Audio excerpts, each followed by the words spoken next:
सकता है यह काम। ब्राह्मण छोटे भाई के पुत्र पौत्रों के द्वारा दशगात्र आदि कार्य करना चाहिए। एक पिता से उत्पन्न होने वाले भाइयों में यदि एक भी पुत्रवान हो तो उसकी पुत्र से सभी पुत्रवान हो जाते हैं, ऐसा मनु जी ने कहा है। यदि एक पुरुष की बहुत सी पत्नियां में कोई एक पुत्रवती हो जाए तो उसे एक ही पुत्र से भी वह पुत्रवती हो जाती है।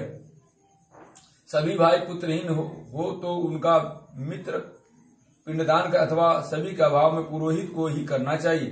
क्रिया का लोप नहीं करना चाहिए। यदि कोई स्त्री अथवा पुरुष अपने इष्ट मित्र की औधर्विक दैविक क्रिया करता तो अनाथ प्रेत का संस्कार करने से कोटि यज्ञ का फल प्राप्त होता है। हे पिता का दशगात्र कर्म पुत्र को करना चाहिए, किंतु यदि ज्येष्ठ पुत्र की मृत्यु हो जाए तो अति सने होने पर भी पिता उसकी दशगात्र क्रिया न करे। बहुत से पुत्रों को रहने पर दशगात्र संपीड़न अन्य खोड़स श्राद्ध एक ही पुत्रों को करना चाहिए। पैतृक संपत्ति का बंटवारा हो जाने पर ही दशगात्र संपीड़न और खोड़स श्राद्ध एक को ही करना चाहिए, किंतु सांवत्सरिक आदि श्राद्धों के विभक्त पुत्र पृथक पृथक करें।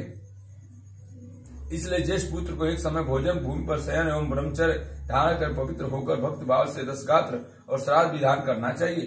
पृथ्वी की 7 बार परिक्रमा करने से जो फल प्राप्त होता है वही फल पिता भैया समझा था ना, वही फल पिता माता की क्रिया के पुत्र प्राप्त करता है।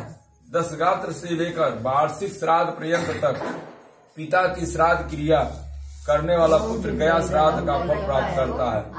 दशगात्र से लेकर भैया श्राद्ध पर्यंत तक भैया 16वां तक अगर जो कर देता है वह गया का श्राद्ध इतना फल उसको मिल जाएगा। समझे तो नहीं ना? कूप, तालाब, बागीचा, तीर्थ अथवा देवालय के प्रांगण में जाकर मध्य काल में बिना मंत्र के स्नान करना चाहिए।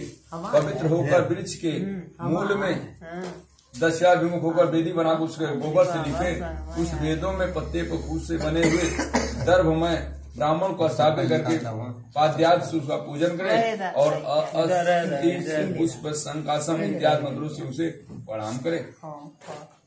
कमेंट होगा।